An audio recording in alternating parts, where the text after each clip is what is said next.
მოგესალმებით ბატონ გიორგი, დიდი მადლობა გადაცემაში მონაწილეობისათვის.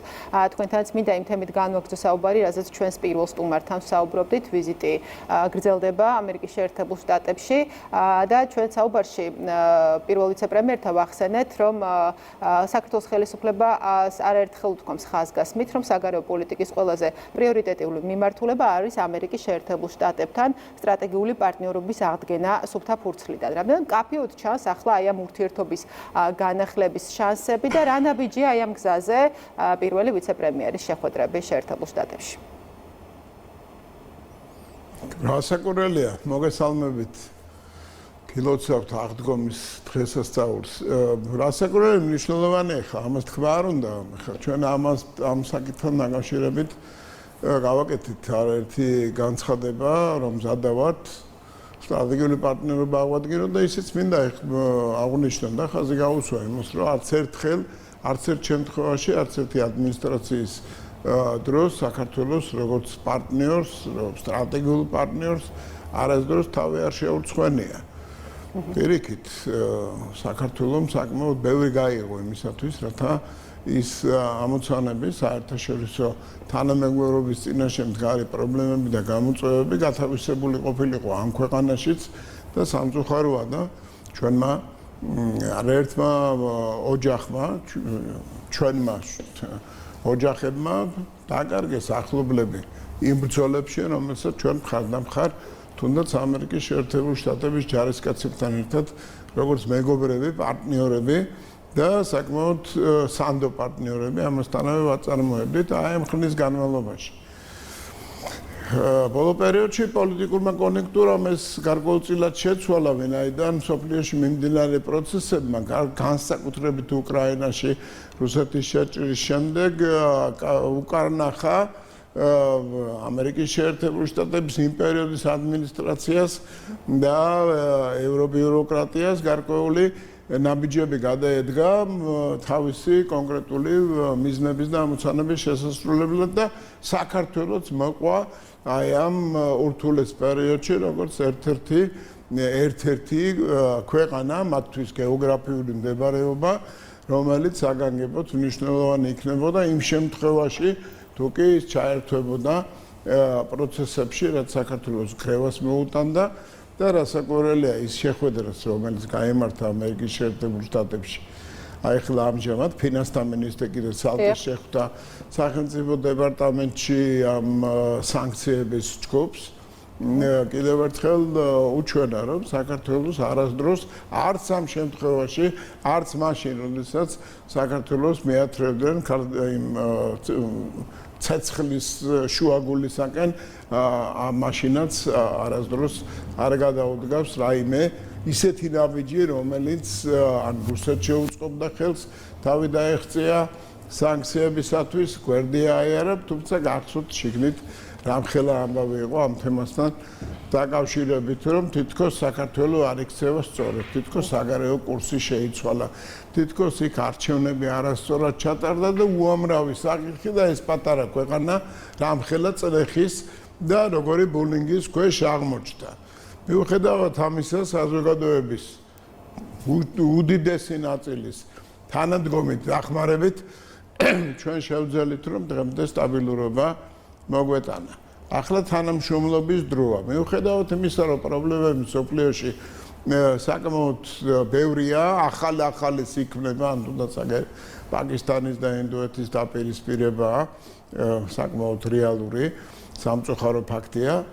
უამრავი საკითხი, ახლო აღმოსავლეთის სირიის თემა, რეგიონალური უსაფრთხოების თემები და ისევ კვლავ უკრაინაზე რუსეთის შეტევა. ეს აი ამ ყველაფრის მიუხედავად იცვლება, პოლიტიკა იცვლება, მიმართულებები და ფლაგმანი ამ ცვლილებებისა არის ამერიკის შეერთებული შტატები.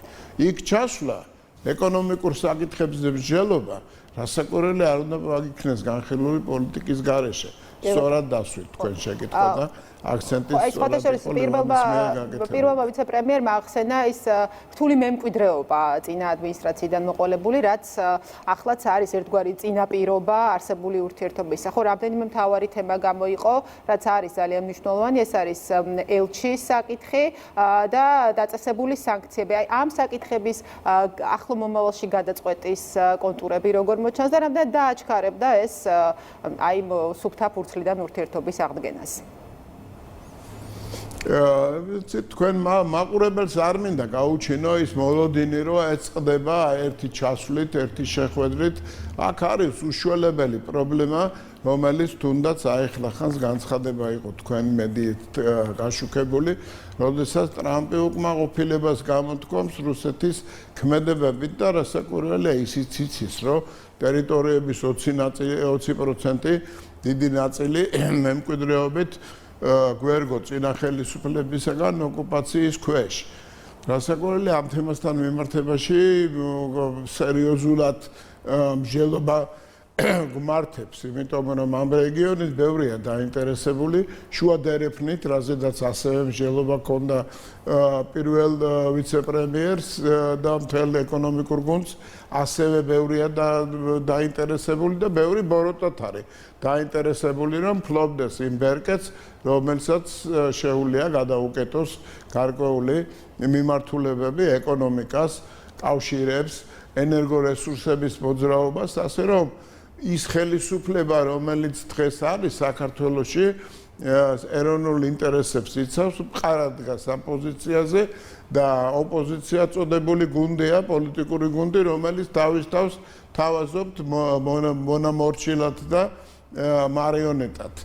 ამ თუნდაც ევრობიუროკრატია დავარქვა, თუნდაც deep state და რაც გნებავთ, ყოველ შემთხვევაში დადებითი აქ არაფერი არ არის და აი ამის წინააღმდეგ ბრძოლაში, რომელშიც დღეს ამერიკის შეერთებული შტატების ადმინისტრაცია არის ფლაგმანის როლში, რასაკვირველია მასაც სერიოზულად უჭირს.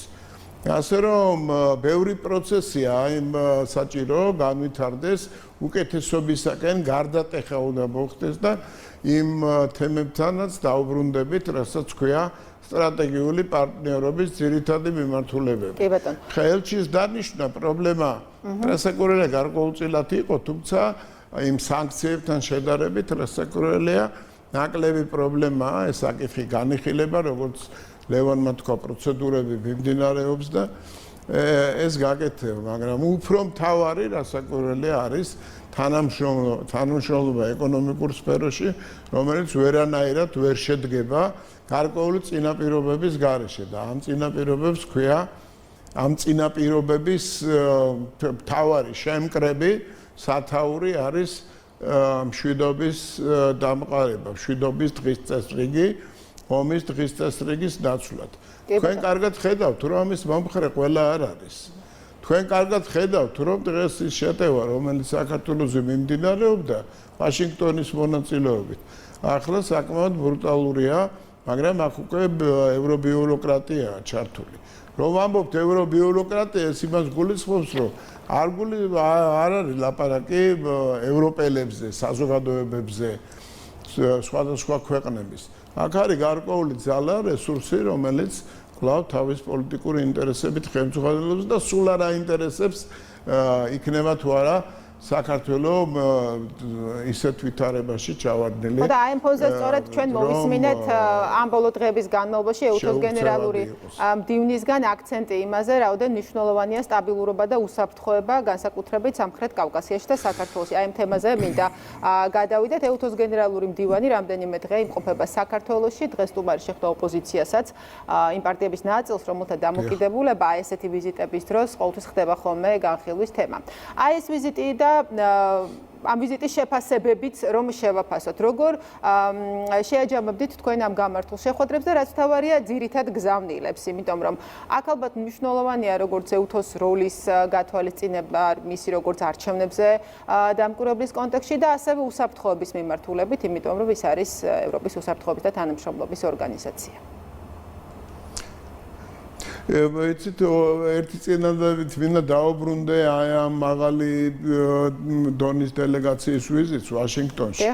აქ ლაპარაკია იმაზე, რომ საქართველოს ხაბათ უნდა ჩამოყალიბდეს, რაზეც ბატონმა ლევანმა ცლად ისაუბრა, აღარ დაუბრუნდა მაგ საკითხს, როგორც ენერგეტიკის, ასევე ციფრული ტექნოლოგიების და ტელეკომუნიკაციების, ამ ინოვაციების ხაბათ ჩამოყალიბება საქართველოსი არის მნიშვნელოვანი გეგმა, რომელიც პასუხობს ყველა მხარის ინტერესს. დასაკვირველია გარკვეული გარემოებები აღარ ჩამოთვლი, ამას ხარც უნდა უწყობდეს. მაგრამ ეს როდესაც გენერალური მდივანი ჩამოდის ევროპის საბჭოში, ახლა კიდევ აგერ ეუთოს გენერალური მდივანი, ეუთოს პრეზიდენტი იყო ჩამოსული, ეს მაღალი დონის ვიზიტები აბსოლუტურ ისტერიკას იწვევს ოპოზიციად წოდებულ პოლიტიკურ სუბიექტებში. პოლიტიკურსაც ძალიან ძნელად თუ დავარქმევთ, ეს არის ადამიანთა ჯგუფი, რომელიც რევოლუციაზე, დესტაბილიზაციაზე ფიქრობს. რთულია ვითარება ამ ხრივ, მე ვერ ვიტყოდი, რომ იგი ადვილია, მაგრამ მთავარი თემა არის ის, რაზედაც ისაუბრეს პრემიერ-მინისტრმა, სხვა დონეებზეც ჰქონდათ შეხვედრები, რომელიც ეხება სამშვიდობო პროცესის განვითარებას საქართველოში. ყველა საკითხი, რომელიც თქვათ იგივე საგარეო საქმეთა მინისტრთან განიხილეს, ემსახურება ეროვნულ ინტერესს. აი ყველა საკითხთან მიმართებაში ჩვენს შიდა მეხუთე კოლონას გააჩნია ეს ისტორიკული დამოკიდებულება და ეს შეხვედრაც, რომელშიც ზოგმა მიიღო მონაწილეობა, ზოგმა არ მიიღო მონაწილეობა, არის ქაოსის დაპირისპირების და იმ ბოროტის ძრახვების დემონსტრირება, რომელიც ამათ გააჩნიათ. სამწუხაროა, მსოფლიოში მიმდინარე ურთულეს პროცესებს ემატება კიდე ქვეყნის შიგნით აი ამ ადამიანების აქტივობები დავარქვათ თუ ბოროტი განზრახვები. ეხლა კიდე აგერ პრეზიდენტს უწოდებს ისევ თავის თავს ადამიანი გამოდის და ამბობს, რომ უნდა შევქმნათ კომიტეტი, რომელიც არ მიცემს საშუალებას ამ ქვეყანამ ამოისუნთქოს. ეხლა რატომ მოვყევი ამდენი, მე არ მინდა ეხლა ეს პოლიტიკური რიტორიკა განმოვითარო, საქმიანი დიალოგი შემომთავაზეთ და აბსოლუტურად სუსტი შეფასება იქნება, თუ კი შევაჯამებთ აი ამ ყველაფერს, რასაც ეხლა უყურებთ და რაზედაც ეხლა ვსაუბრობთ და ვიტყვით, რომ საქართველოს პერსპექტივა გადარჩენის ჯერ სამშვიდობოზე გასვლის, გადარჩენის და განვითარების სახეზეა. სოფლიო ბანკმა, ვისთანაც ეხლა შეხვედრები ჰქონდა და ის ტყუილა არ შეხვდებოდა, ხო? რეგიონალური დირექცია შეხვდა, ვიცე-პრეზიდენტი შეხვდა, რომელიც ამ საკითხებზე მუშაობს. შეაფასა უმაღლეს დონეზე საქართველოს პერსპექტივა, რომ უკვე 2030 წლისთვის ჩვენ ძალიან მაღალ შემოსავლიან ქვეყნად ვიქცევით. აი ამ შეფასებაში მისი პრაგმატული ინტერესია, რომ მოკავშირე ყავდეს. და ვიღაცების პრაგმატული ინტერესია, რომ მოკავშირედ კი არ ვიყოთ, არამედ რაღაც მარიონეტულ, რაღაც წარმონაქმნად, რომელსაც როგორც გინდა ისე განაგებენ.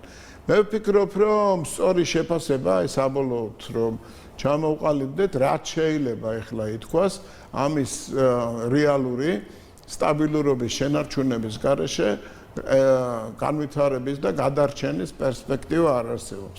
ამ სტაბილურობას ვინარჩუნებთ და რასაკვირველია, ეს დიდ პოლიტიკურ უპირატესობას გვაძლევს. ძალიან დიდი მადლობა ბატონ გია გიაბულსკი, პარლამენტის თავმჯდომარის პირველი მოადგილე გახლდათ დღის ქრონიკის სტუმარი.